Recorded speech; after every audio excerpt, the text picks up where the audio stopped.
Ladies and gentlemen, welcome to Rounding the Earth.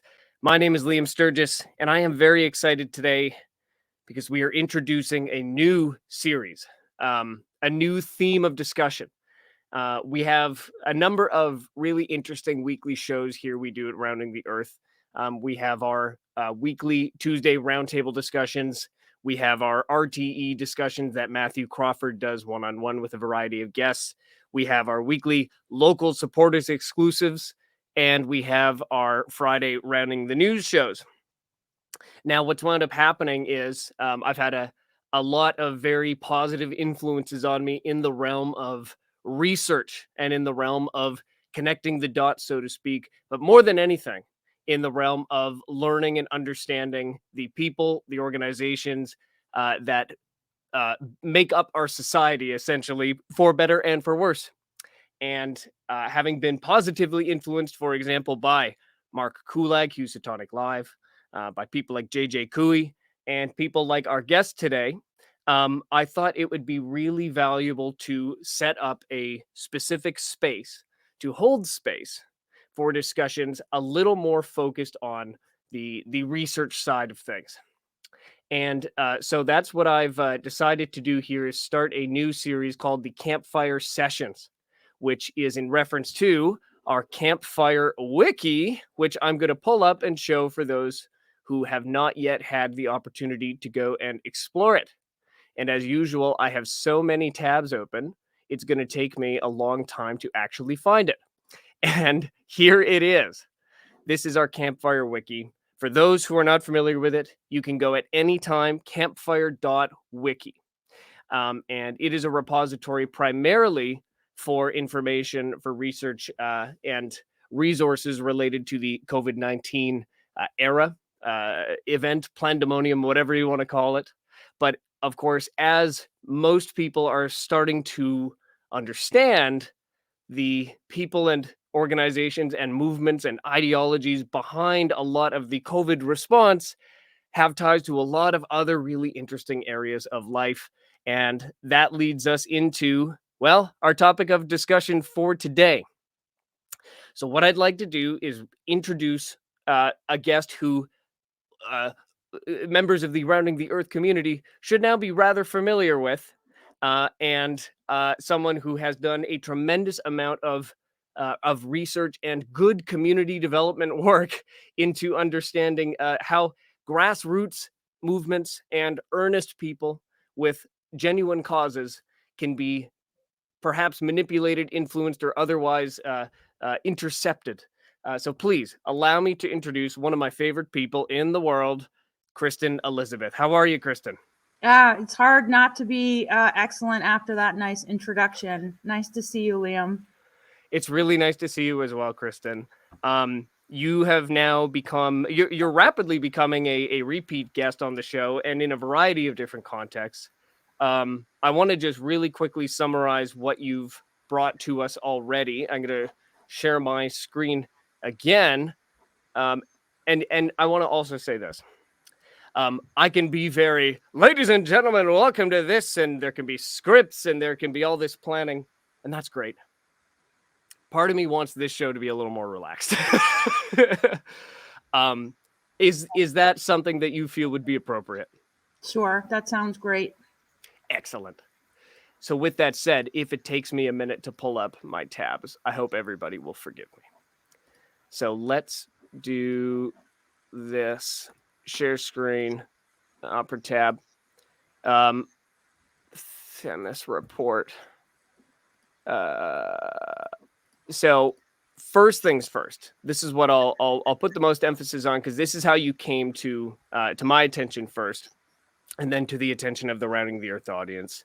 You were the author of the Themis Report, Anatomy of Infiltration in the Grassroots Health Freedom Movement. Now, can you just give a very brief overview of what the Themis Report was and how then it may relate to other areas than just specifically the health freedom movement? Sure. So this was the first operation, I'll call it, that I discovered and then researched and documented, and with some support from other people, put this report together primarily as a tool for other activists and organizers to be able to identify certain tactics or patterns that were taking place in the organizing communities across the country at the time, most specifically worldwide demonstration, and the anti-lockdown rallies and medical freedom rallies that were being organized. So that's what it is. It's a documentation of one operation that was used as an example to present to people, like, beware of these patterns. And I think that's the key part, because there are specific individuals named in the report, and that's good and that's fine. But what you just said, the pointing out of larger patterns, of larger techniques, which can maybe be identified in other movements, or in the behavior of other individuals. So I then, to bring us up to speed, you then launched this fantastic Substack, Beyond the Maze, where you have talked about a bunch of really interesting things.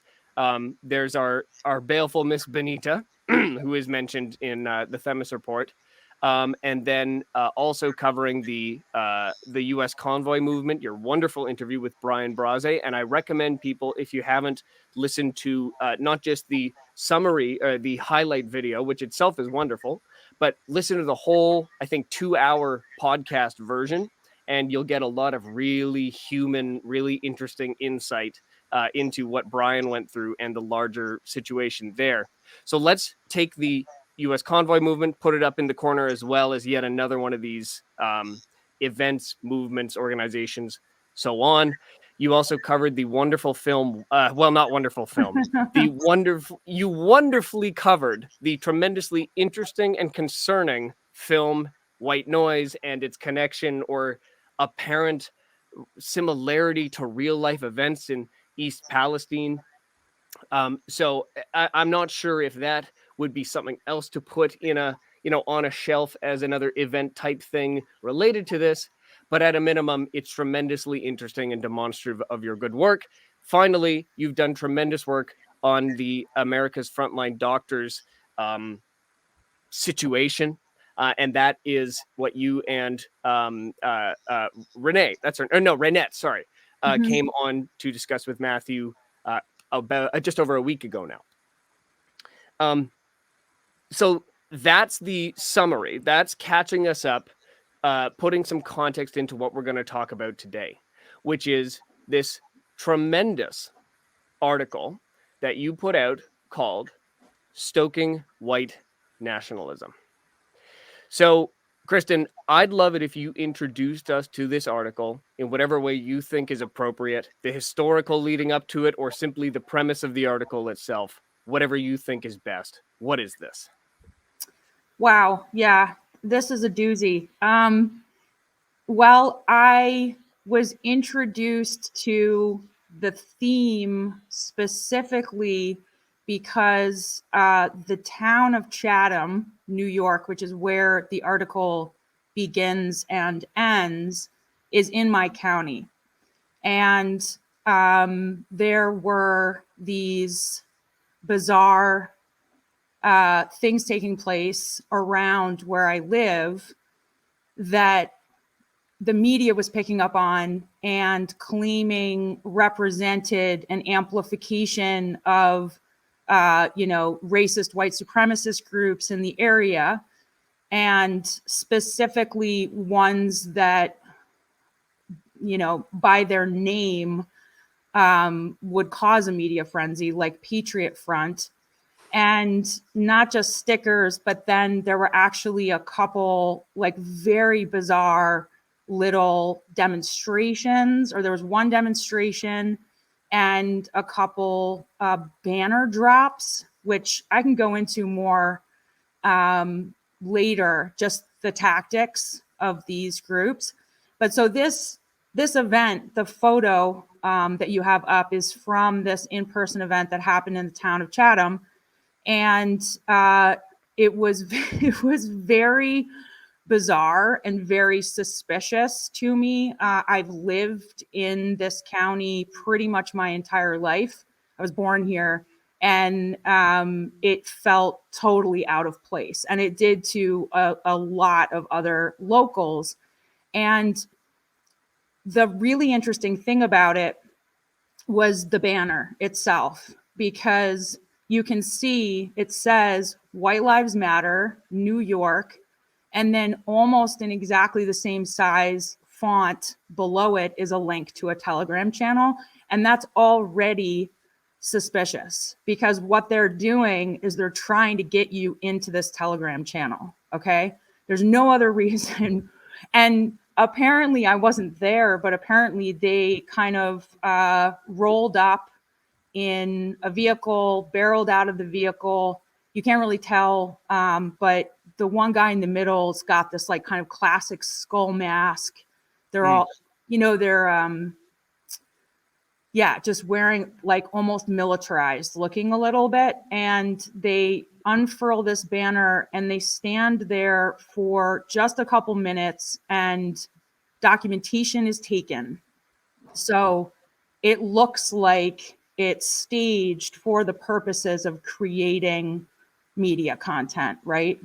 And then I went into the Telegram channel, and that's where to check it out, because I already was doing research primarily in Telegram. So I was like, oh, this is a gold mine, and went in there, and that's what led me down this rabbit hole. So to be clear, it wasn't coming through the lens of exploring the issue around racial tensions in our country, and the ways that those can be productive and unproductive to further, the government's agenda. It was actually because I primarily do my research through the lens of propaganda on social media. And I was able to explore what this group in particular was up to, because those are the tools I already use. And you already use them, because that's exactly what you were looking at for the Themis report and for other related investigations. It was the same kind of language and same kind of almost as if it was the same. It could be the same people running this thing, cutting right to it, right? Yeah, it's go ahead. Oh, there's a picture in particular I'm trying to find. Maybe I've already skipped past it on this article, but where it shows side by side the Operation Take Back America. It's further down. It's further down. Okay. Yeah. So while I find it, could you elaborate on that, on how it's like the same thing you were already looking at, and boom, here it is in another context? Sure. I mean, maybe I should write like Themis Report 2.0, because there's some additional signs of a problem group that I've identified that could be articulated for people. One, and it's in this article, is the way that the group is structured.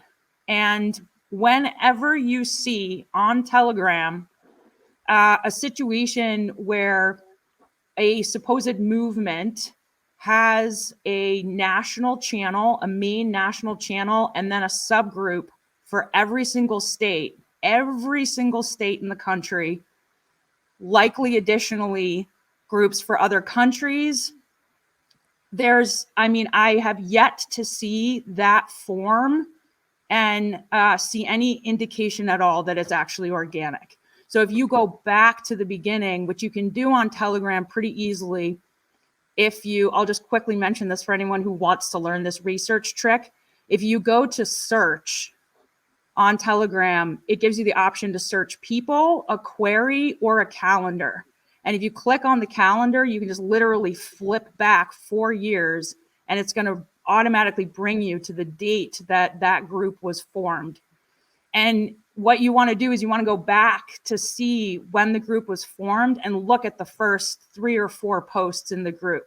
Because in the case of White Lives Matter, when I did that, what I saw was that there was like a video, all in a matter of a few days. There was a video of something, and then there was like an announcement from whomever created this group that they were looking for trustworthy admins for different states. And once they had them and had them vetted, they would open groups in other states. But then, like 2 days later, boom, you just have this list of links. I think it's 45 altogether that was produced, one for every state in the nation, and then like a bunch, yeah, there it is, a bunch of countries around the world.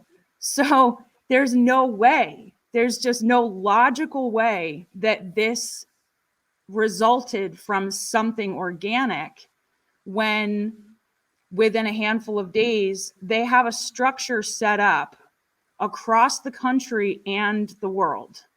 It's not possible. And so there's oh, sorry, I didn't mean I to was just interrupt. going to say, this is classic. The fake worldwide demonstration group, Worldwide USA, had this form. Carolina Bonita's group, Operation Take Back America, has this form. There's a number of other ones. And so the only way this could possibly result from something organic is over time. Yeah. Well, and so point of clarification, does the original worldwide demonstration group have this format? That's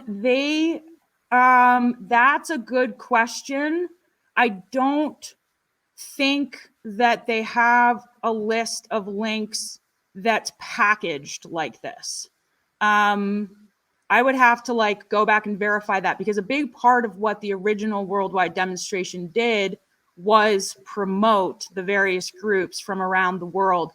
But I can tell you from working on the national and international level with those people, the intensive amount of vetting that goes on and internal conversation and everything else, that's totally not present. Yeah, so it did grow over time. You know, countries were added, and over time, the list, if there even is a list, grew. Yeah. Because one might say, well, you look at this and, well, this is the intended result. If you have a movement of any kind, you want to be able to have, as you say, grassroots representation and local leaders. Like, this is the kind of thing Matthew talks about, for example. Matthew Crawford, the decentralized movement of leaders within different regions. So it's not to say that the premise of having something like this would be an ideal way, in theory, of managing a large movement. However, it's impossible for this to have happened virtually overnight within the span of a couple of days. Is that what you're saying? Like, it's simply not possible? Yes, that is what I'm saying. It is simply not possible to have absolutely every state. That's complete nonsense. Like, how did they find an individual and vet them who wanted to admin a White Lives Matter group in absolutely every state across Alaska, Vermont, Hawaii? I mean, it's just utter nonsense within 5 days. And Albania, Austria, Bosnia, Belgium. I mean, so, but then there's the thing of saying, well, so Kristin, you're saying there's not white supremacy groups in all these states and all these countries, or there's not perhaps a spectrum of racial, as you say, racial tension that could be useful or not for government actors. But what about the earnest race relations issues? Whether or not they evolve or elevate into nationalism or supremacy type movements. There are genuine issues of race, in culture, and as you go place to place, they're slightly different, but surely they are there. Yes. Well, I mean, I think that's probably a better question to kind of move toward at the end of this conversation, Sure. because I think it's important just to make the distinction between that important question and the fact that what I'm trying to do in this article is point out that through the way these groups are structured and the propaganda, there's a question around their authenticity. And those are two separate questions, because then you have to also ask, like, well, what's the agenda, right? And that's related to the question that you're asking. Fantastic. I love it. Okay, so so to clarify, we've been talking about so far one specific apparent group, a parent organization called White Lives Matter. Now, I just want a point of clarification again before we kind of expand the scope a little bit. Because as I finished reading the article and was reviewing, I was going in to try to find further information on White Lives Matter, and it looked to me as though there was no formal organization. For example, Black Lives Matter is it's a slogan, it's a broad movement, but it is also a 501c whatever nonprofit that accepts funds and, apparently has done some questionable things with it, but at least there is a legitimate organization at the center of it. Or not legitimate, that's not what I mean, but a formal organization. Am I right, or could you expand on if White Lives Matter is that, or is this something even more fluid? It's not robust, and it's not well organized, and it's not large, and I know of no formal organization. It appears to be a very small handful of individuals, in especially a handful of states across the country. So even though there's a White Lives Matter Vermont, for example, I'm just going to assume, although I don't know that I've been in that specific group, that if you go there, what you'll see in the feed is simply content that's been forwarded from the states that actually do have activity. And the majority of the states across the country, I don't think do. So the groups have been set up in the hopes that some activity will materialize. And so there are certain states that have activity, but even within those states, it's like a handful of people, and it's the same content of like it's a lot of really short video clips of just hands putting stickers on things, White Lives Matter stickers on things, and stuff like that. These really short clips, posts with some pictures, different media content, but that's repeatedly put into the feed. So they just repurpose the same media to give the illusion, in my opinion, of a lot more activity than there actually is. So I don't think that it's catching on really very well at all, which is another pattern with these operations, is that they actually don't tend to do well. Which is probably a good sign. Yeah. It's probably a good sign, and I don't wanna impose my opinions on anybody. I would say to me, it's a good sign if sort of pseudo-militaristic white nationalist or any kind of nationalist organization is taken off, although even that statement is nuanced, right? Yeah, So, absolutely. okay, so I want to allow you to flow through this in the way that you think is most natural. Um, it seems to me it's worthwhile establishing we're talking about White Lives Matter, but as we go through and as you start to look in, you start to see connections to other organizations with similar stated intentions, but that aren't clearly related at first. Is that the case, or what's the most important thing to look at there as we expand the scope out?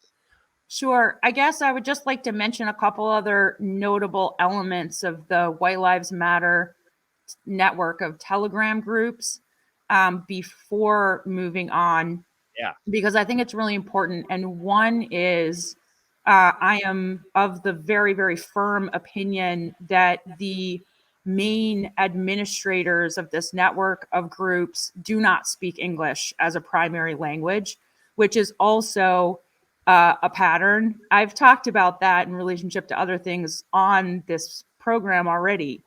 We saw that a lot with the convoy.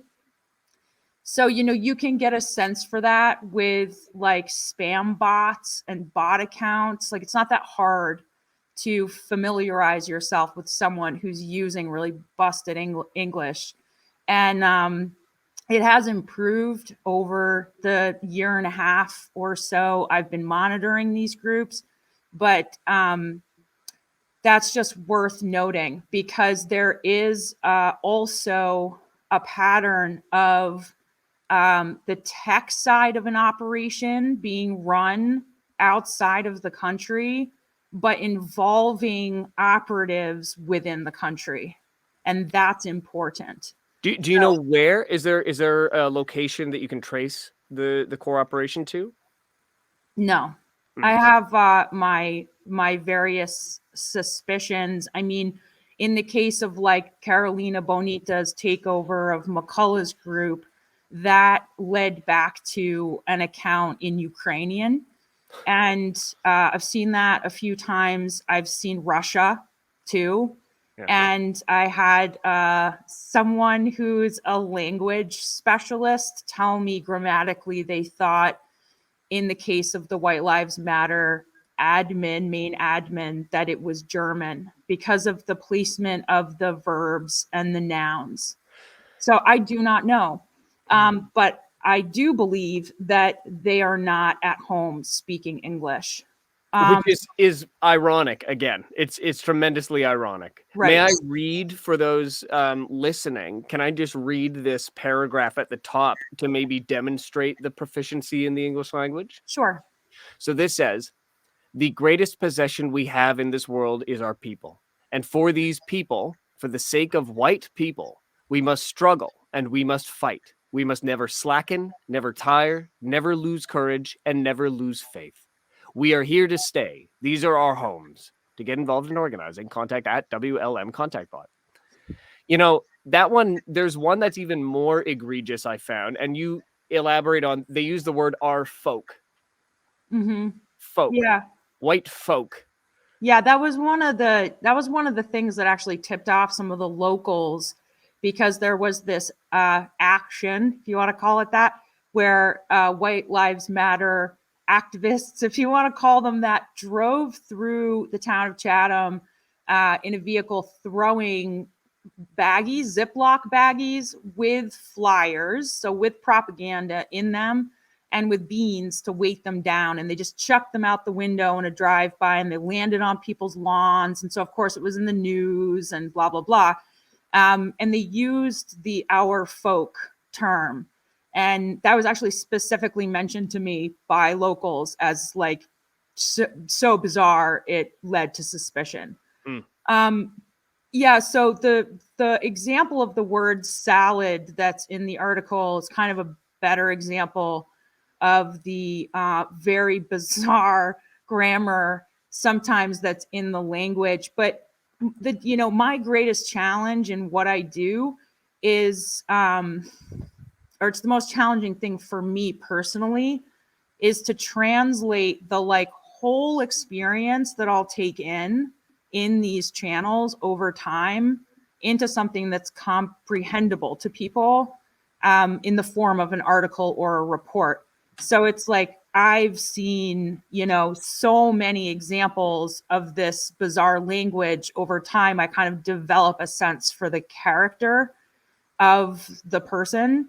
But then I really can only extract one example. And so, yeah, that's important. This one here. Let's read this one. Can I read this one? I Yeah, love this one. this screenshot down here. Yeah. Yep, go for it. It says, next, each and every one of you who reads this post on Telegram and beyond must ask themselves, am I living my life according to what I think it is right? Can I proudly say that I was able to break free from fear and slave morality and went against the norm, against the system who wanted me dead? Am I making my ancestors proud? Am I a coward or a hero? So there's just a number of, shifting also subjects, right? From me to you to them to our.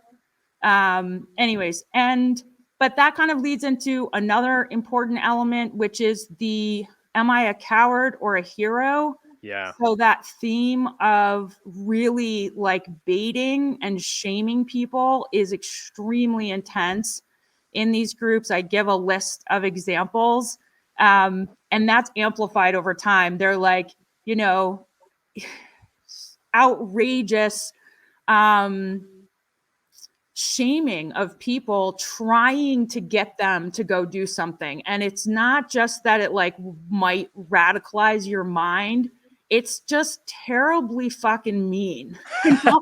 It's like, are Yes. you a patriot? Do you care about your people?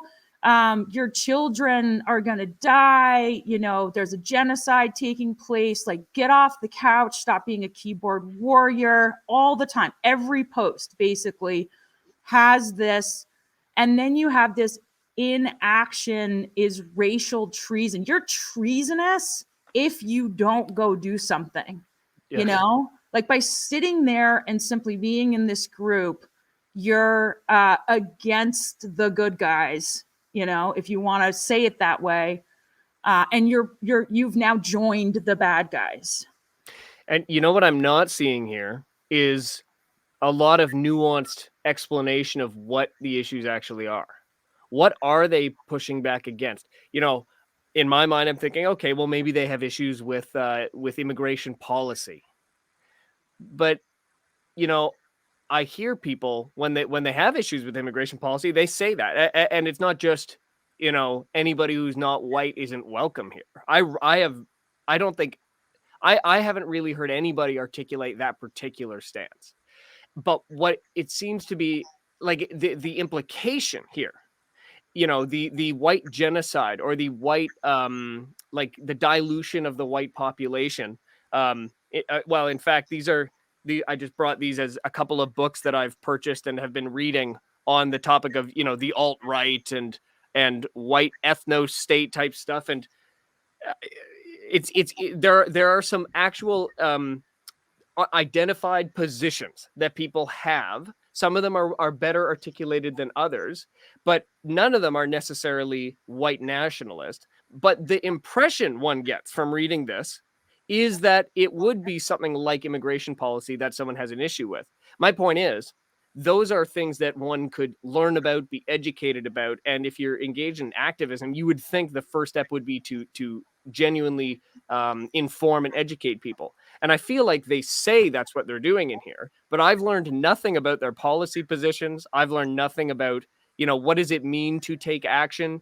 Like this is we were in a different context talking about a way a person can talk where it sounds like they're saying something and it sounds like there's something important or meaningful in there, and then you can't really identify what it is. And it seems to me that in this case, the only thing that we're getting is do something, get agitated, but with no particular direction other than get agitated at someone with a different skin color than you. Am I reading this right?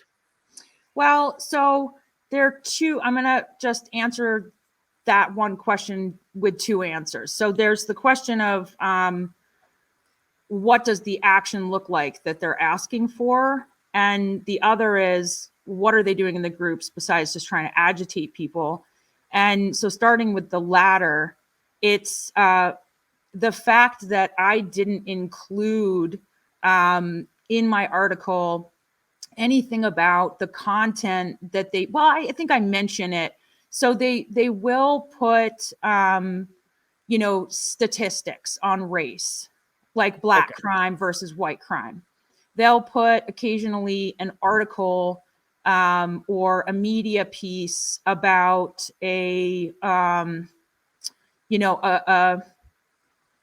white European that was raped or murdered by an immigrant. And then they will also link to articles that are authentically disturbing. For example, an opinion piece about how white people should stop having babies, otherwise they're white supremacists. This stuff that's so totally beyond the pale that makes the case that there is an agenda going on, right, to genocide white people. But the point I think to make here that's really important is this is a curated space. Yes. It's only telling you one side of the story. And I think that that's by design, and you have myriad curated spaces cultivating specific paradigms. Whether or not there's an agenda to genocide white people, I can't say, right? But I can say that the way that the information is used in this space is manipulative. That I can say. So there's like the truth, and then there's the way in which it's being used. And so, but they do have, at this point, they have like what they call White Lives Matter watching. And there's like a few documentaries, and I've never watched any of them, but I think that they like tell the truth about World War II and stuff like that. And then, quote unquote, and then I see. They have White Lives Matter reading, which involves like different articles and different manuals that interestingly also come out of Eastern Europe. So they're basically, they're called Legionnaire manuals, and it's the one that I linked to in my articles from Romania.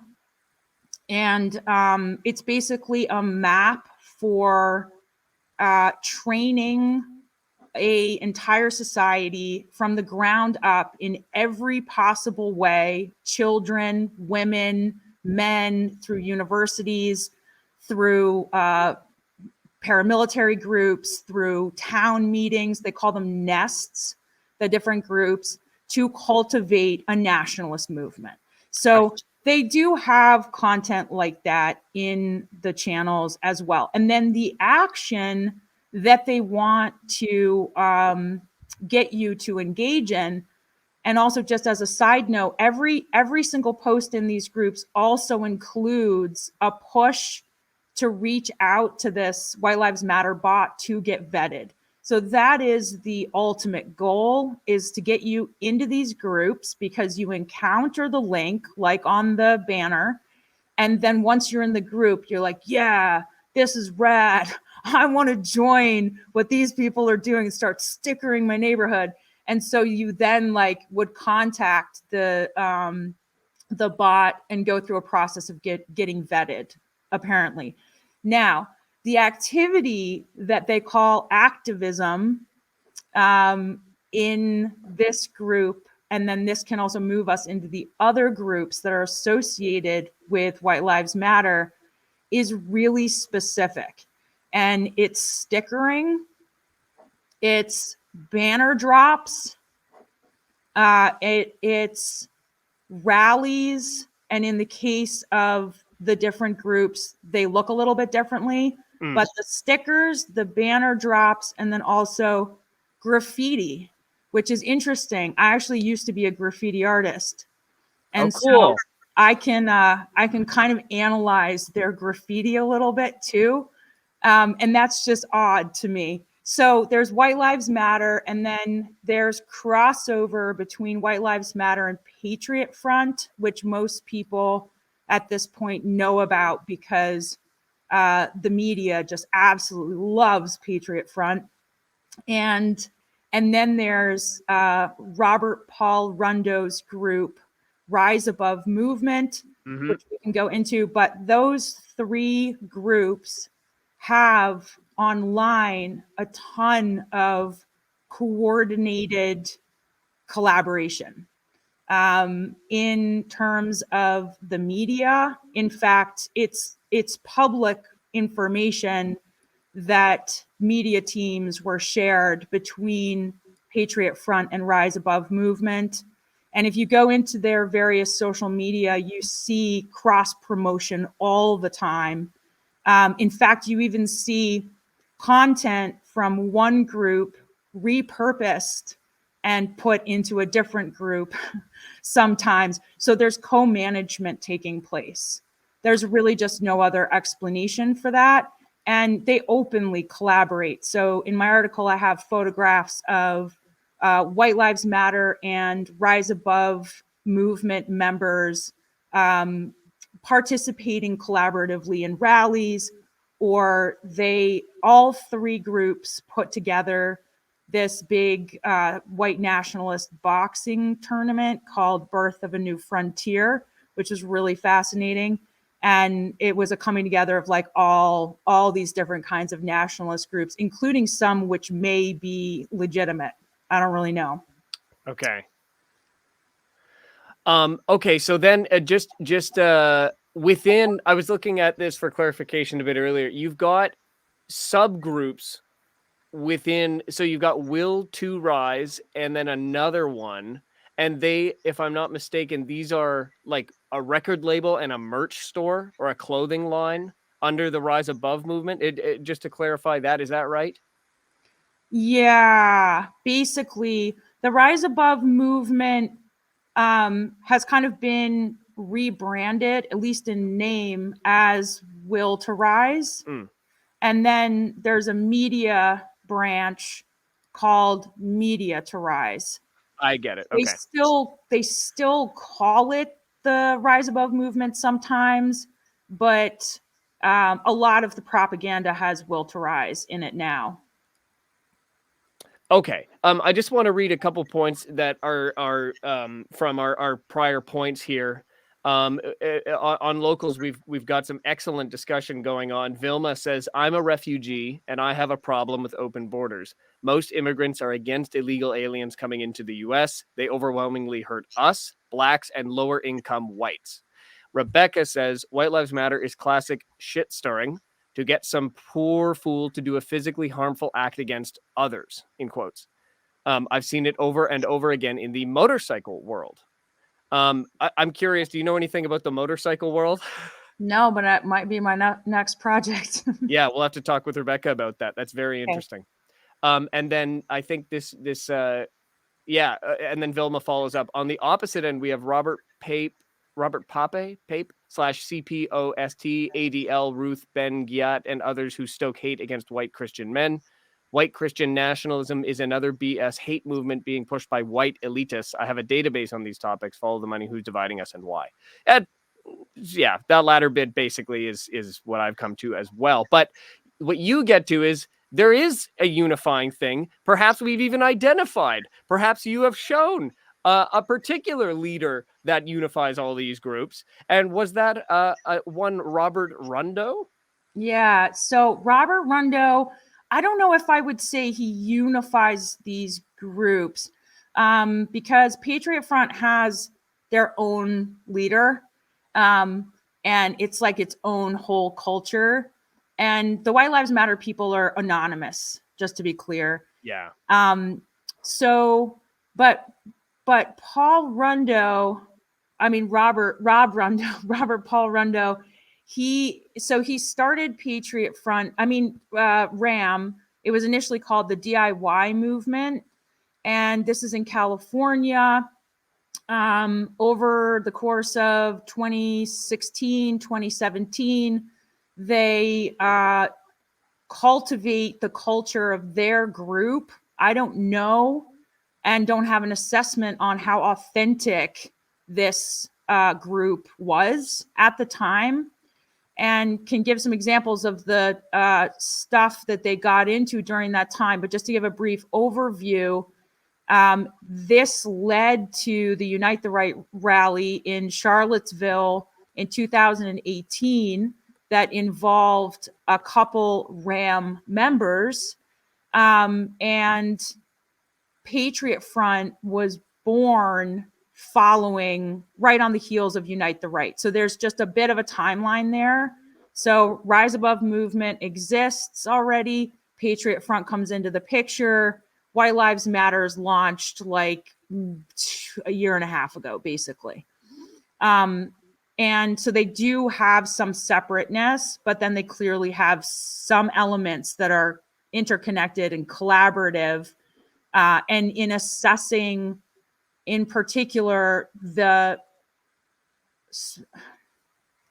media, the social media, the propaganda, this is really what I tried to point out in my article, is that though they all three of these groups have a different aesthetic that they're utilizing They use exactly the same tactics, exactly the same phraseology.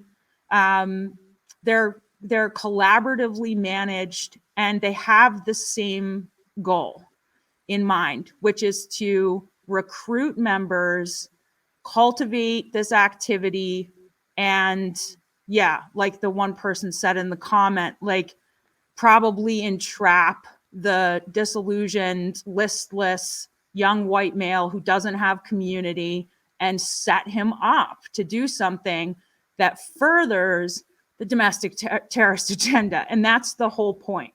In my opinion, that's the point of the entire article, is like setting this all up, because it's a gold mine in the sense of the bigger agenda when you look at it in context with everything else. So then the piece goes into the particular aesthetic of Patriot Front, a little bit about how, so they sticker, they do banner drops, and all of that. They also, these groups are into training and physique and boxing and MMA, mixed martial arts. And so a lot of Patriot Front propaganda is them like sparring out in the wilds. And then they do this like particularly staged theatrical rally thing Yeah. that just like the internet like breaks every time this happens, you know. People, the media loves it. And Rob Rundo's group is a little bit more like, not so much the mature, disciplined white nationalist vibe that you get from Patriot Front, but a little bit more the like young street thuggy white nationalist culture. One of their favorite slogans is "cultured thug," right? And so this picture of like the sun and rad, black sun tattooed guy with a skull mask, but reading like German Enlightenment thinkers or whatever, you know. It's this marriage of another slogan that they like is bad boys, good habits. I think something like that. Yeah, this is a little uncomfortable because within there are a number of things that you would describe as healthy or not bad, like being, a young man developing good habits, in a family context or in a physical well-being context. It almost like I'm not. I don't want to come across the wrong way, but that last sentence made me think of the kind of stuff Jordan Peterson advocates, like the setting of good habits, making your bed in the morning. And it seems dumb that these things would then be. It seems weird. I'm not saying Jordan Peterson is advocating white supremacist stuff. I'm saying it's odd, the choice to associate. I don't know. I guess it depends on if one believes this is in manufactured choices for a strategy, or if it is simply just the fact that you have mutual interests among groups of all kinds. Bodybuilders aren't all white supremacists, but white supremacists can be avid bodybuilders. Do you know what I mean?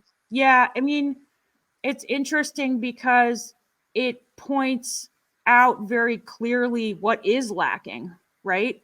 So when within our not very healthy society at all, we don't promote good hygiene, values, meaningful culture. I mean, there is obviously an intense crisis of identity taking place. How much of that is due to what is the more complex question to ask, but it only makes sense that with like a complete deterioration as a nation of a sense of self identity as a nation, you will see symptoms like what we're seeing. We don't have the capacity to approach the difficult questions within this theme, in my opinion, whatsoever in a productive way. We don't know how to ask the meaningful questions about empowerment, about power, about identity, about how to support or heal, or what's moral, how to cultivate meaningful culture and not alienate people and not use race to further an agenda that doesn't care what color what person is within the dynamic. They're just going to extract the part of it that they can use to further the agenda, which involves less freedom for everybody. But I think in this particular case, the part worth pointing out is the thug, because these guys would train, and maybe they're actually reading German Enlightenment. I don't know, but they certainly want you to think that they are. But they would train, and then they would go to pro-Trump rallies, and for the purposes of fighting with counter protesters. And so there were like a number of instances of really intense, pretty intense, violent clashes between one side or the other. And I'm sure that the other side was equally violent, and I'm not saying one's better than the other. But the point is, Rob Rundo and his colleagues went on to get indicted, and in some cases charged, and I can be a little more specific about that in a moment, for conspiracy to riot, because they weren't just at these events and something broke out and there was a melee and they got involved. The case was made by the FBI that they were premeditatively training to go to events to be violent. So I think that's the marriage of the lack of culture in our society, especially for certain demographics, the pressure from certain places that's really intense on the patriot, the young white Christian male, what's lacking there is being married together with violence. And that's the thing that matters to pay attention to, because we don't need to allow ourselves to get radicalized in order to do something about it. But the lack of knowing how to do something about it is the thing we need to focus on more. Yeah, I completely agree. And just to relate that, you have in Canada, and I think in the States as well, the word freedom is being described in propagandistic pieces for the last like 2.5 years, really. Ever basically starting probably in around 2021 at the beginning of that year, the word freedom is now openly being described as a extremist dog whistle. This is terrible.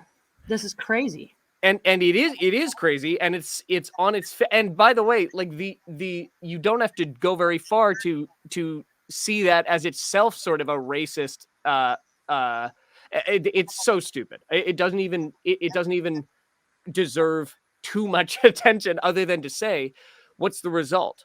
You have the Freedom Convoy in Canada, where there's this narrative painted about them that it's going to be the next January 6th, and it's mostly white supremacist, racist, misogynistic. And of course, none of that was true. It was never true. There was zero such attitudes. I think it's zero. To be clear, the incidents that occurred during that particular protest, where there was a Nazi flag or a Confederate flag, were, I think, pretty quickly found to be artificial and not actually from the group. The point is, now you have a story, and combine that with the result of the commissioner's report, where he found that the Emergencies Act was just whatever the nuances of what he found was. The story is now that the Freedom Convoy, and that anybody, therefore, associated with being anti the things they were anti, is now potentially a domestic terrorist. And so you have people who do have some of the values you're describing, the people who are focused on hygiene and staying physically healthy, and maybe are Christian, maybe happen to be white, but in a large a large proportion of the time aren't necessarily even white or male. But now they're all associated, as you say, lumped together in the group with violent, potentially extremists. And I can see really clearly how that would be an intentional move, because that has happened throughout history. That was the COINTELPRO operation or program within the FBI, in which, if I'm not mistaken, and I'm not terribly well read on this, but movements like the Black Panthers, like civil rights movements in the way we think of civil rights movements from the 60s, infiltrated, had members actually murdered, and described and looked back on in history as being extremist movements when I'm not sure they actually were. I'd have to read more, and maybe you have perspective on that. The point is, there is a legacy of this kind of thing happening where, for some reason, authorities will infiltrate genuine movements or create from whole cloth movements that don't actually have much of a base at all, for the purpose of either quashing dissent or maneuvering them into something worse. What's your perspective on that? Yeah, it's a good I mean, so there's also accelerating and amplifying certain beliefs in the hopes of cultivating a movement, or taking like a budding movement and accelerating it or amplifying it. So I'll give you an example, because I do try to apply the same questions and explorations across the board of these divisive issues, Good. and really try to stay objective and look at both sides. And the Antifa movement, as it's often referred to, I use the term right watch, to the right watch movement, to umbrella that whole culture within which you have the anti-fascist movement, as it's thought of most often expressed in the streets and stuff like that. So back in like the 90s and early 2000s, you had, from the left, you had an anti-globalist movement, actually. They were the anti-globalists back then. And there were these massive anti-war, anti-globalists. There were these massive, massive protests against the WTO, for example, the World Trade Organization, and the globalizing of the economy and what that was going to mean for certain, for everyone, really. You had people come up from South and Central America, indigenous communities, to attend these like massive, massive rallies. And the anti-war movement during the Iraq and Middle East wars was also primarily led by the left. At these events, you had this tiny, tiny fraction of people who I self-identified as Black Bloc anarchists that were like punkers, and they'd show up and they'd try to wreck stuff, or they would wreck stuff. And usually it was buildings, because they were like anti corporate global takeover of the world, right? And the government, and the militarizing, to be specific, at the time, the militarizing of the police. Yeah. Which, if you're in the streets and this is part of what you do, is like, oh, protest all the time, that's a real experience. I mean, you guys experienced it hardcore in Canada, right? So that's a part of the Black Lives Matter, Blue Lives Matter conversation that's now totally left out. Yeah. And I can just tell you for certain that this tiny, tiny, tiny, tiny fraction of the movement at the time did not organically become Antifa as it is known today. And there is, and I specifically follow and research, I do a lot of January 6th related research. And so I follow the sedition hunter movement. And if people don't know what that is, right on the heels of January 6th, the FBI put out a call to the American people to help the agency identify people who were at January 6th, which I felt like I got punched in the stomach when I read that. That was a really, really intense moment for me. And so what happened was a movement sprung up, which has led to the largest manhunt in the history of this country. On average, basically one person a day is still arrested, where all these people, they call themselves the sedition hunters, sift through thousands of hours of footage and photographs and work collaboratively to ID anyone that they can. And they know an immense amount about the timeline. They're the ones who created the hashtag names for the individuals if they don't have them ID'd. And they tag the FBI in their posts. They're openly helping the FBI.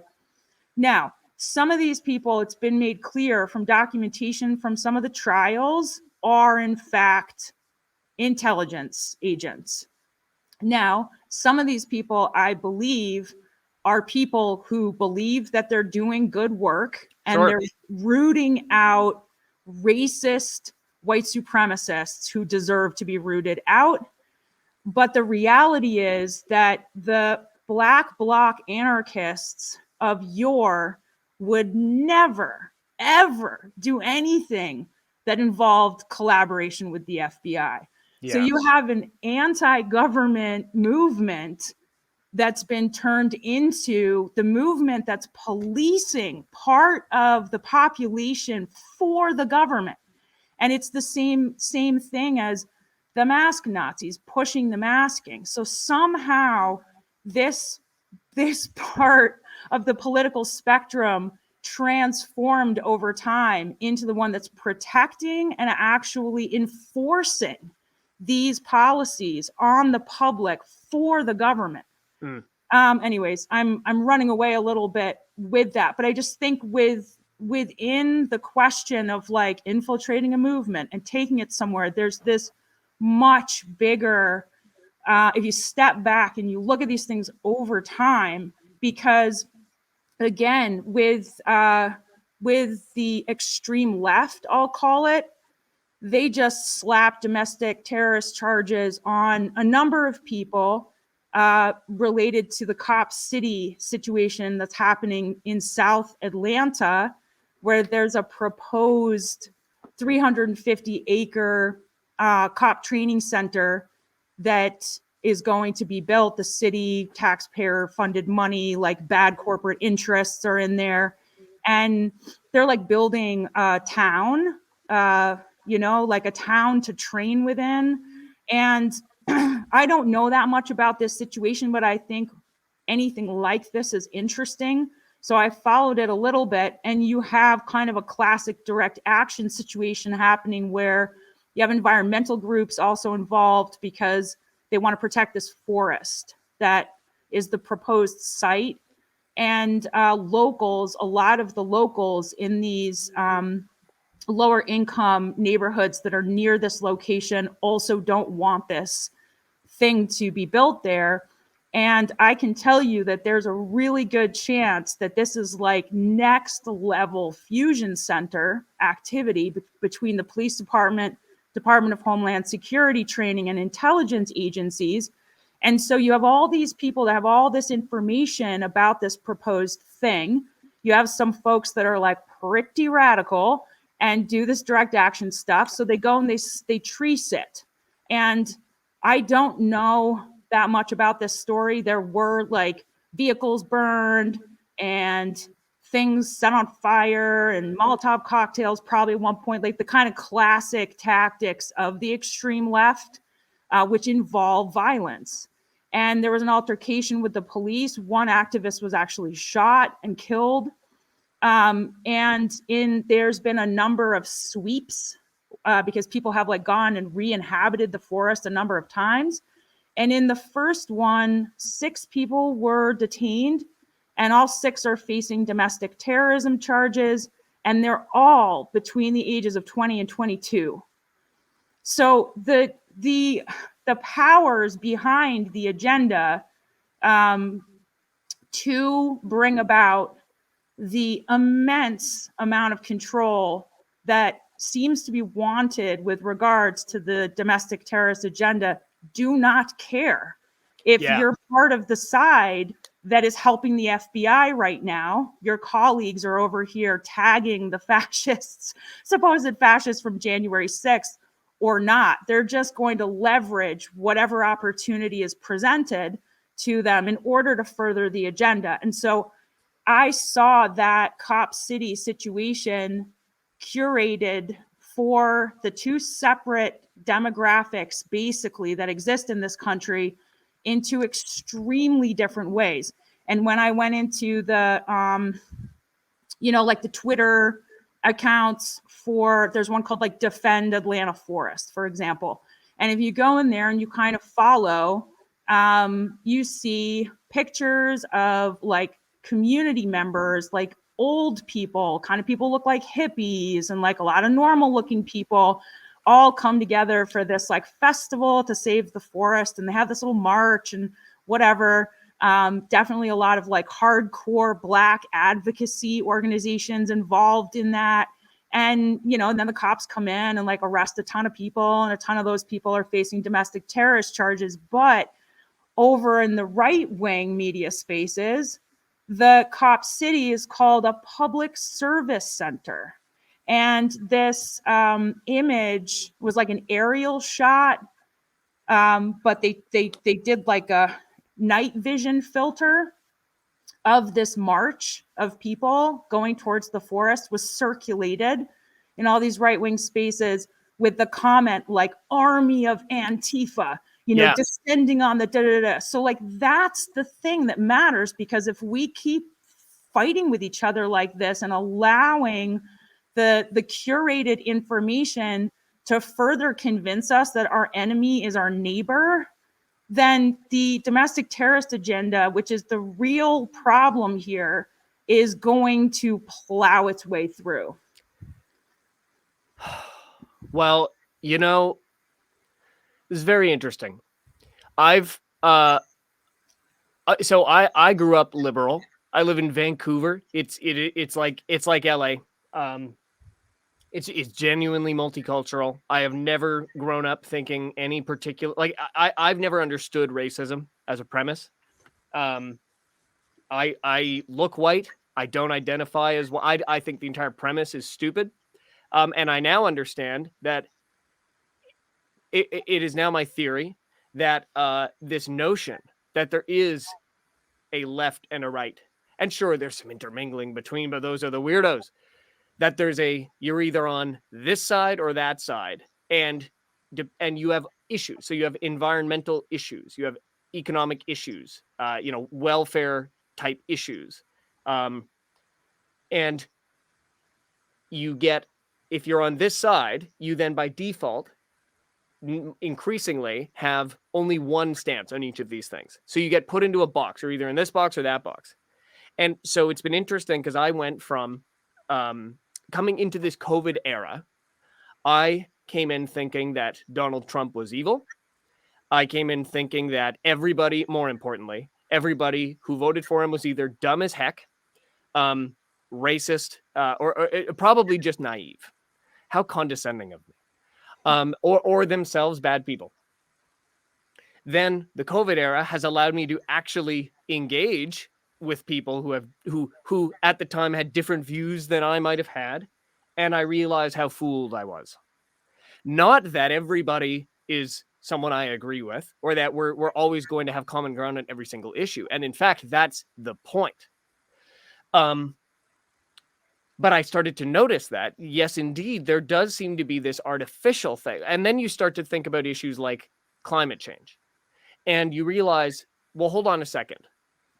How can such a complex issue as that, whatever it is that phrase means, but everyone agrees whatever it is supposed to be talking about is so complex, how could it be dumbed down to climate change exists, climate change doesn't exist? Okay, point being, everyone agrees you shouldn't litter, basically. Like, let's start with the common ground there. Yet it's not described that way. You're either this or that. You're either pro-science or anti-science. You're either pro-diversity or anti-diversity. These are made-up concepts. I don't think pro-diversity or anti-diversity are even.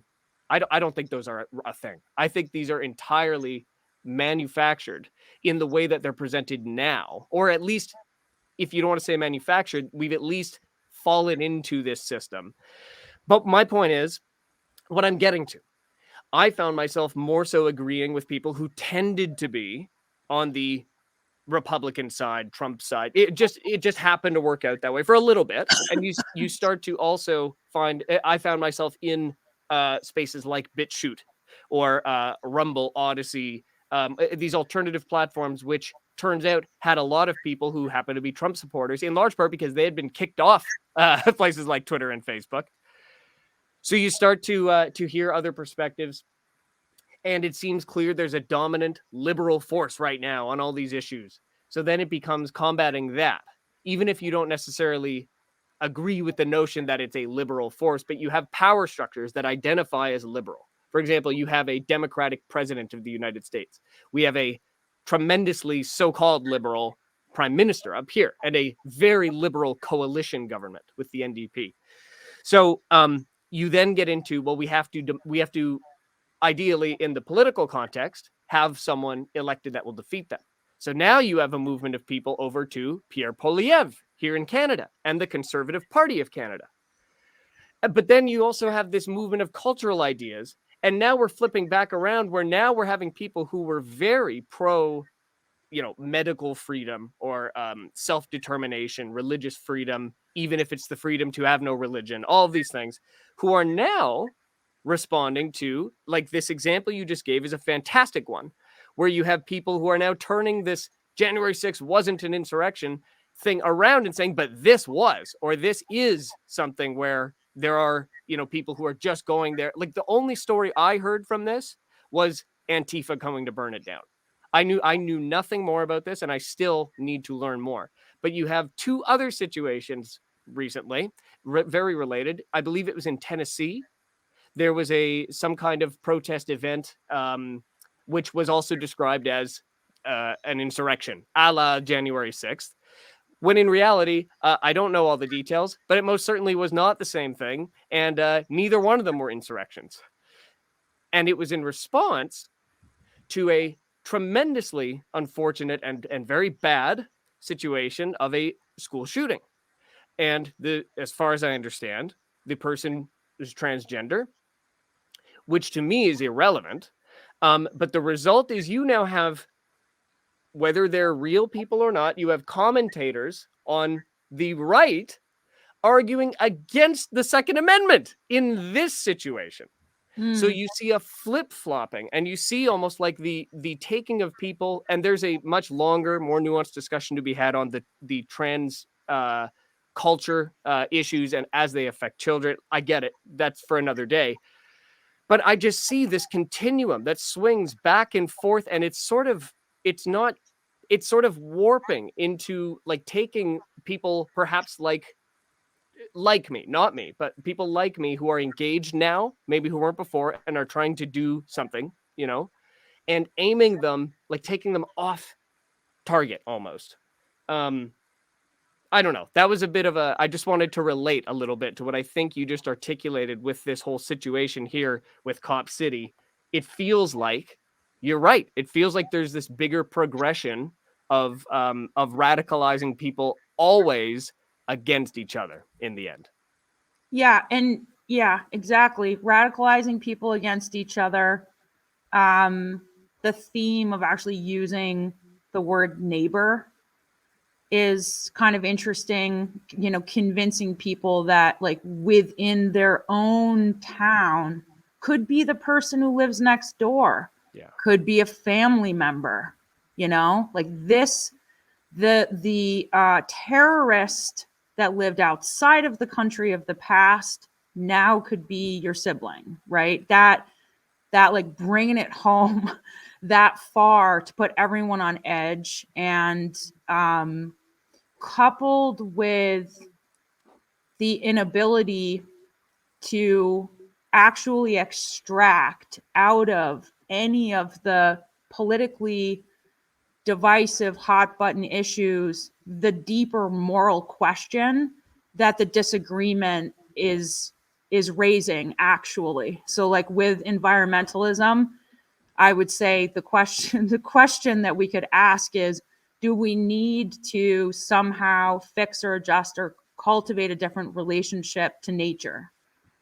Period. And like just kind of start there. Like how are we treating each other or mistreating each other?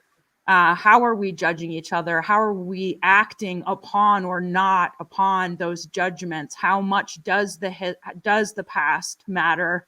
But Yeah. just the quality of the values, because what's happening, I call it militarizing morality. Where it goes so extreme, you get like the cancel culture mob. And that is not in any way, in my opinion, connected to anything moral any longer. So there needs to be like a sensitivity for the quality of it, not just the concept of it. Like that doesn't feel right, That's not actually productive. It's not going to move us forward. So I just think like all of those, it's a combination of our weaknesses in that regard and our inability to dialogue. That's getting so extreme. It's unpopular. It's extremely unpopular to be saying the things that I'm saying. Both camps are like, what? Get over here. You're not allowed to like be objective, and you're not allowed to facilitate a conversation between two different perspectives. Mediation, like forget about it. Resolutions, forget about it. We're not trying to resolve anything. Like this is full on war. Yeah. And that's the thing that's so concerning, because we're doing it to each other, and that's distracting us from the fact that makes us vulnerable for the establishment to come in and just kind of make the final move, I guess you could say, in certain ways. Yeah. Well, okay. So, and conscious of your time, and I want to. There's a couple final points that I think are really interesting as to the content of your article and where this has led. So, I do think, and also speaking of using kind of any crisis or any hot button topic to make things, tied together, you have this very relevant situation militarily between Russia and Ukraine, which have geopolitical implications for the entire planet as we've lived collectively for the last year. Now, there's disagreement as to what those are, and that is excellent. But Ukraine has been this tremendously interesting unraveling onion over the last year or so. And I would love if you could now take us through the relationship between everything we've talked about, specifically the subjects of your article, and Ukraine. Go for it. Yeah. Okay. So in I want to say February 2022, little over a year ago, there was an FBI affidavit that was made public. And this affidavit was used in the indictment against Robert Rundo. So Robert and his RAM members in two separate trials have been indicted for violence and conspiracy to riot. Robert Rundo and a number of others related to events in California. But then this other group related to violence at Unite the Right. And the part of the BBC article that is inaccurate is they claim that Rundo was present at Unite the Right, and he wasn't. He wasn't there. It was other RAM members. But we'll get to the article because that's sort of chronologically later. Yeah. So the RAM members who were present at Unite the Right are charged. 3 out of 4 of them served time. The case that involved Rundo was dismissed. Let me see if I can get this timeline right. It's really tricky. It was dismissed, and first he's indicted and he flees the country, And he goes down to El Salvador, where he's apprehended and he's brought back. Okay, so that matters in relationship to future information. He's brought back. He goes to trial, and in 2019, maybe, and then it's dismissed that year in 2019 because the judge determines that the use of the interpretation of the law is overbroad. Right. Okay, so it all boils down to, like, were they premeditatively planning to go riot or weren't they, kind of. And so it's dismissed, even though the prosecution announces immediately that they're going to appeal, and they file a motion to appeal. Rondo flees the country again. Now, back to the time he fled and went to El Salvador, he first tried to go to Europe, and he flew to London, but he was on a no-fly list, so they sent him back. And then he apparently crossed the border on foot, the Mexican border, and went south. So we know that he was findable. We know that he was on a no-fly list. We know that his prosecution in 2019 appealed immediately. We know that there's a statement in the article from, like, FBI or someone. He was considered a high risk, flight risk, and like a national security threat. And yet he somehow manages to get out of the country and this time go to Eastern Europe, where he lands in Serbia. Now, so in February of 2022, this FBI affidavit is made public that described this FBI agent's documentation over the course of 2017, basically monitoring Robert Rondo and his fellow RAM members. And the part of the affidavit that was so explosive, and this was covered by a number of media outlets, so anyone can look this up, is that the FBI agent details that Robert Rondo had traveled to Ukraine. He had traveled with a couple fellow RAM members to Europe, to a couple different countries, but he wound up in Ukraine.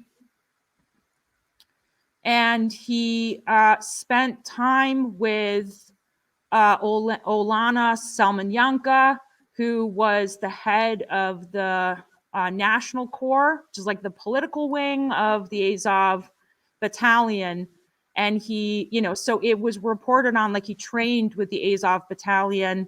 I've seen photographs of him at the, oh gosh, what is it called? It's a boxing arena in Kiev, where he was in a MMA competition, mixed martial arts competition, but they're just boxing. I don't know. And there's a couple other notable high-profile individuals who are present and part of the story. So the reason why this matters, and this was also included in a number of the articles that were written about this affidavit and this information that came out, is because of the CIA and other NATO intelligence aspects involvement in coming in, basically just gutting Ukraine, unfortunately, and training, doing this intensive paramilitary training. And you have Azov Battalion in its current form, which they've had a terribly, terribly difficult time, they being the media and NATO and anyone pushing the acceptable narrative of covering up the consistent exposure of white nationalist tattoos, patches, propaganda, all this kind of stuff. Now, I don't actually like to use the word Nazi because I don't know what that means actually in relationship to the current iteration of nationalism in Ukraine, for example. How much of that is organic, I don't know. I think that in those Eastern European countries, if I'm an intelligence agency and I want to train extremist paramilitary groups, I'm going to take that angle because there is something culturally amplifiable about nationalism in that region of the world. So that, whereas like in the Middle East, you would do religious radicalization, for example. So that makes sense to me. So he winds up, so little Robert Rundo winds up over there, like canoodling with, the military, paramilitary, high level individuals who are working in tandem with or have handed themselves over to, in a certain sense, the intelligence apparatus to train them. And so some of these articles are like, okay, well, if Robert Rundo went and trained with Azov Battalion, which was in turn trained by the CIA, like, couldn't you say the CIA is at least in part responsible for some of his activity? Because Selma Yanka even says, I think it's quoted in my article, she says, like, he came to learn our ways and was excited to return to America to like inject them into his initiatives or whatever, something like that. So yeah, is RAM and these related groups, are they like blowback, which is the term for when the CIA, like by an accident, causes these kinds of situations, or is there something more going on? Yeah. I So think the term is moderate rebels, which then become ISIS. exactly right. So yes. So the FBI affidavit documented 2017. That's quite a long time ago. He's indicted in 2018. He tries to flee. He's in court, in trial 2019. It gets dismissed, and then he leaves the country. So right before COVID, March 2020. Yeah. with their timeline. And he goes to apparently Serbia, and he travels around a number of different countries there. And in the media, there's this mixture of kind of contradictory parts to the story, where he's a fugitive, he's being hunted. He's definitely a national security threat for any country he's in. Bellingcat, which is basically the CIA and everything but name. It's funded by the Atlantic Council and pushes the NATO agenda. Took an interest in monitoring and trying to track Rundo down, and published a series of pieces in their Where's Rundo series, where they and their associated books. right, where they do these like cat and mouse, like fun, like cat and mouse, like gotcha pieces, where they're like, he posted a picture to his clothing brand line and we geolocated him just based on this tiny spot of paint on the wall behind him, blah, blah, blah. So they're like chasing him all the time and trying to figure out where he is. But I was in all of the RAM related social media, down to his private channel. And when in those spaces, it didn't look like he was on the lam whatsoever.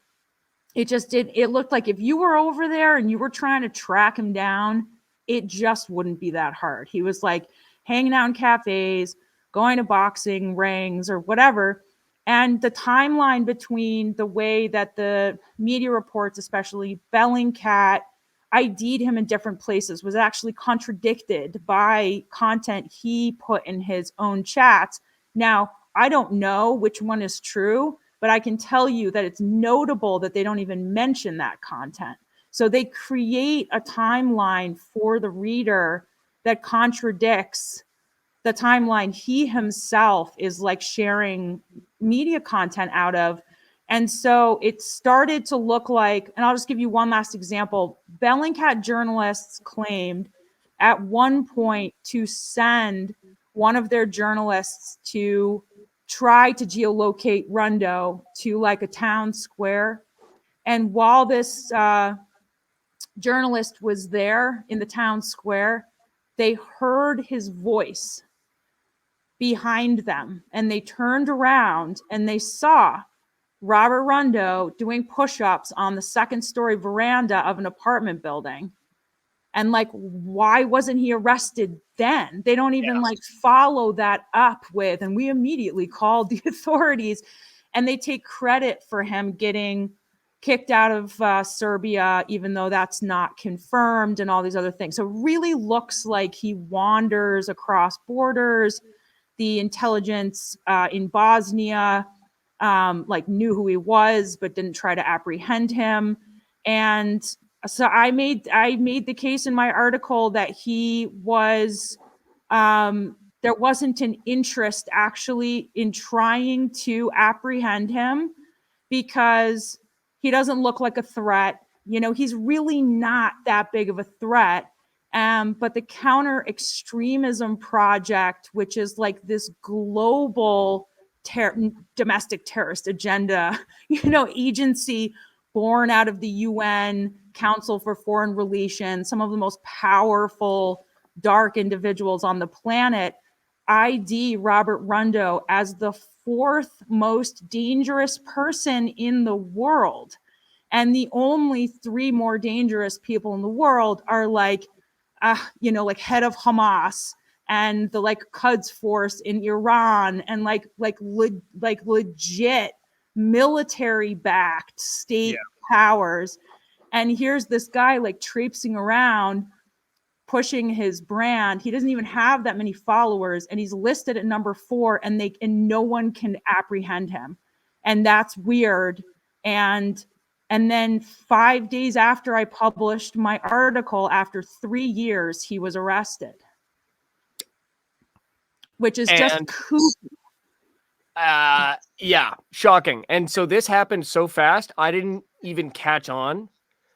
Excuse me. As you sent me your article, then you sent me Rundo was arrested. I wasn't even processing what any of that meant. So that's how quick, and you know, that's how quick this happened. And this was 5 days ago that the BBC published this. Yeah. So what happened? What he was finally arrested in Romania. Yeah. On what grounds? What did they? What's the story here? Right. So it is because he's a fugitive. It is because he's wanted in the United States and he's considered fleeing these charges.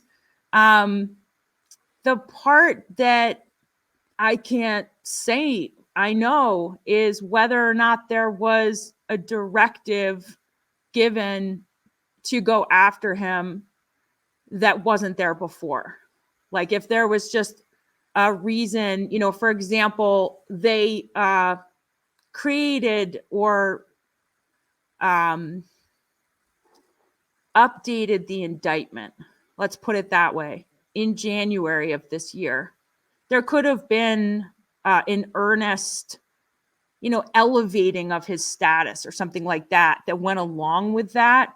So it still doesn't resolve many contradictions in the story because he was described as wanted, a fugitive, had this supposed excellent journalist team hunting him down literally to his doorstep over and over and over again. And so I don't know, but yeah, there was a tip. The story is there was a tip at a local gym, and there was a Romanian special task force that came in and arrested him. I've seen footage of the arrest. It's all very spectacle like, and he's being extradited to the United States to face his charges. What do you think you caused this? I don't have any idea. I will say that my piece does not have a lot of views. I don't have a broad reach in that sense. But I do think that of the amount of people who have read this piece, there are very likely a number of people who are monitoring my work and who Sure. and me at this point. And so, and additionally, I do have to say that there is a pattern of coincidences like this, related to other times my work got disseminated in some way out there in the world, where it then led to a result where the timing was really suspicious and it really seemed connected to, I mean, I have a whole list of like terms I use that are lower level consequences for my work getting out. One is like the reconnoiter, when like the bad guys are like, oh shit, we've been exposed, and they go quiet for 3 days and they just have to like regroup and come up with, you know, like that's an experience I've had a number of times. But I've also seen some larger structures collapse or break down or go away, within like 24 hours to a few days. So I'm not going to take credit. The timing is pretty crazy though. Well, I think I said this to you on the phone yesterday. So, you know, if it doesn't need to be even as direct as your article caused this, what I think is probably true, and you are a trailblazer on this, so this may be not entirely true, but the idea that your work represents a larger expansion of awareness among the population, and certainly your article then contributes to that accelerating, likely to an even higher degree than you are aware of, based on the stats that Substack gives you, you know, the analytics. But I think in general, like, you and I are avatars of, like, we're just people as part of larger, you know, society. And if we're paying attention, others are too. And others likely aren't publishing in the same way that you are. No one else put this article together. You did. It took you a year to put together? A long time. A long time. Not everybody even has the ability to spend that much time, even if they wanted to, even if they have an even better understanding, which would be highly unlikely. So I suppose, and let me know if you agree with this theory, that you and I, and anybody else, the more we engage and spread awareness, but even then, that implies we're necessarily correct, and that's not even the point. The point is more simply discussing issues that largely are apparently not supposed to be discussed, or at least supposed to be discussed in very controlled ways. You know, as you said, the acceptable narrative. Could it be that simply by continuing to hold spaces like this, either, you know, discussion format like this, or the publication of excellent, well-researched, well-documented articles like yours, are we simply contributing to the larger societal push in the right direction? Hopefully, the right direction. It could, even in the absence of your article being the specific straw, could that be the case? That our work is meaningful and productive. I guess that's a better way of summing it up. Us forward out of this mess.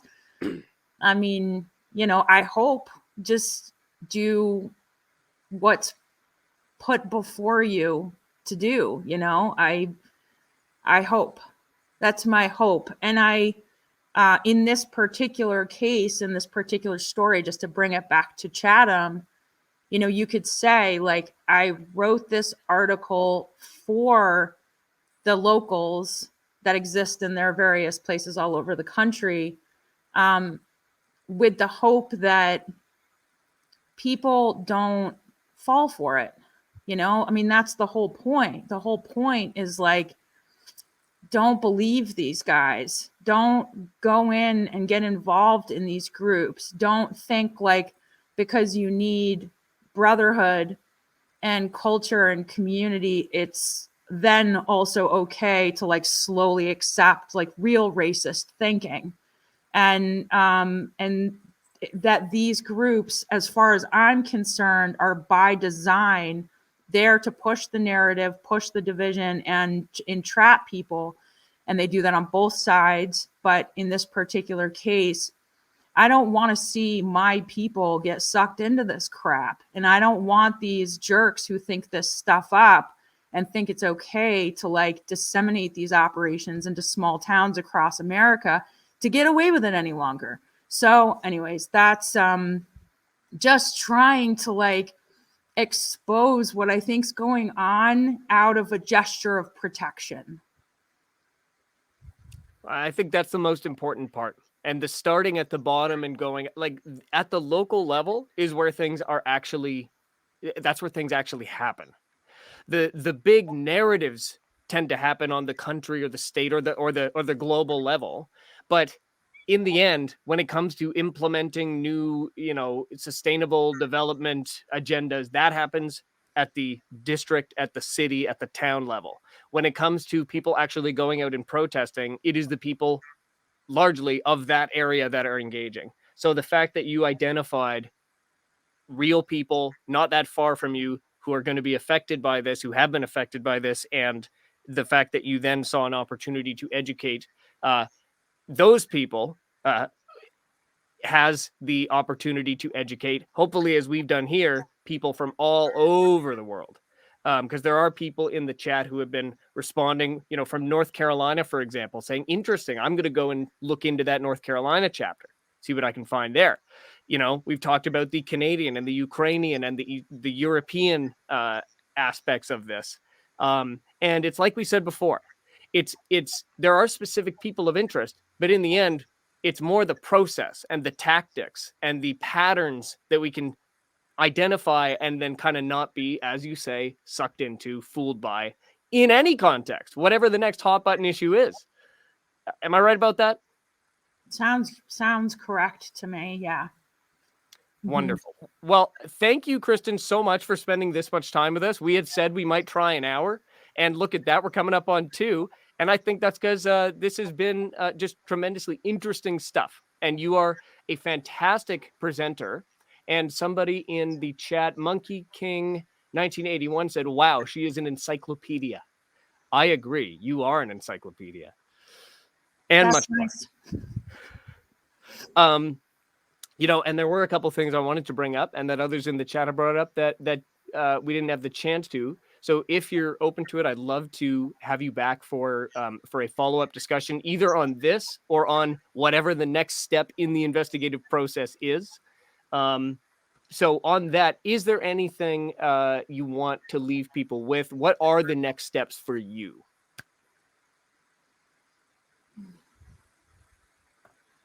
Yeah, I guess I do want to just say something about January 6th real quick in relationship to all of this, because that's a focal point clearly around control and the political division and persecution. There's hundreds and hundreds of individuals that have been locked up for over 750 days, mostly in solitary confinement, who did absolutely nothing violent or, in the spirit of destruction. And, a political prisoner is a political prisoner. Yep. At the end of the day. And so there's like some real dark stuff going on around that particular group of people. And I think that has a lot to do with the broader story as it unfolds. Were it a different demographic in a different time, in a different context, I would care equally as much. So it's the human element and the human story, and the related political and identity stuff matters as a student of life doing research and trying to understand what's going on. But it's shocking to me that so much injustice and suffering can take place in so many different ways, and we can be brought to a place where we care about the one but not the other. So yeah, I guess I just wanted to mention them. And I think for me, a next step is probably putting together the research I've done over a couple years now on that story. And I'm That happy would to come back whenever you want, Liam. well, amazing. Well, and I would love for when you do get that put together, will that likely be published on Beyond the Maze as well? Yeah. Mm-hmm. So let's use this as an opportunity to remind people beyondthemaze.substack.com is where you can find Kristin's work. Everybody, if you have not yet, you should go and read up on it. There are 6 to 8 articles out so far. Maybe no, there's more. You've been very busy, and they're all worth the read. That's the best place, I assume, to go if you want to be a paid supporter. People can become paid supporters there. And when this uh, research on January 6th is put together in a form we can go through, I would love to do another episode just like this. And in the meantime, because you're correct to throw the red flag of urgency on this as well. So if even before something more substantial comes out, if there are any opportunities for people to go learn more, or potentially, if they feel it's correct, support individuals who are in the middle of some of them some pretty intense and ridiculous legal battles, don't hesitate to get that to me, and I will do what I can to get that out to people as well. But Because I could just mention really quick a couple websites people could go to. And I really encourage people to actually look into some of the personal stories of some of these individuals, because I really strongly believe that disseminating these stories would help undo all the work that's gone into framing a narrative that is completely off the mark, mostly off the mark, and involves like young people. There's this guy, Brendan Fellows, is in his 20s. He's like, one report said he's on the spectrum. He's autistic. He like walked into the Capitol. Anyways, I could tell you a lot, but he actually was not incarcerated initially, but he said something disrespectful to his parole officer. And so they decided to throw him in jail. And he was in solitary confinement. He said he wouldn't negotiate with terrorists because he he didn't have, because it was COVID. There's meaningful stories. So one is Americans for Justice. I think that's a4j.org. The letter A, the number 4, the letter J.org. What American Gulag is, AmericanGulag.com, I believe, is another good resource. And there's there's Citizens Against Political Persecution. And actually American Gulag, the website, somewhere on there lists all of the different organizations and the various websites that exist for various things. There's like a Letters to Prisoners program. There's a way you can donate for food, because that was one of the ways that they were being mistreated in a number of cases, was their food was rotten, that they were being fed. And there's one website listed on American Gulag that is the placeholder for letters and stories from the prisoners to reach the public. So it's all just content from the prisoners themselves. And there's a spectrum of, people in there and stories and circumstances, but there's definitely a lot of people in there that shouldn't be. And full disclosure, I haven't myself. I'm not familiar with these websites. So just the friendly disclaimer of I'm very happy to share them, and I have no reason to doubt they are not exactly what Kristin is saying. And I hope people will go and explore for themselves. And as Kristin says, the stories of these individual people, not the caricatures that many people, including myself at the time, understood them to be. So let's hope others can step up and engage on this as well. And Liam, really quickly, scroll down on the right there on the front page of that one. Keep going. Oh, I don't know where it is. Okay, forget it. There's somewhere on this website, there's a map of the United States, and you can click on arrest map. There you go. You can click on any state, to randomly click on a state and see what happens.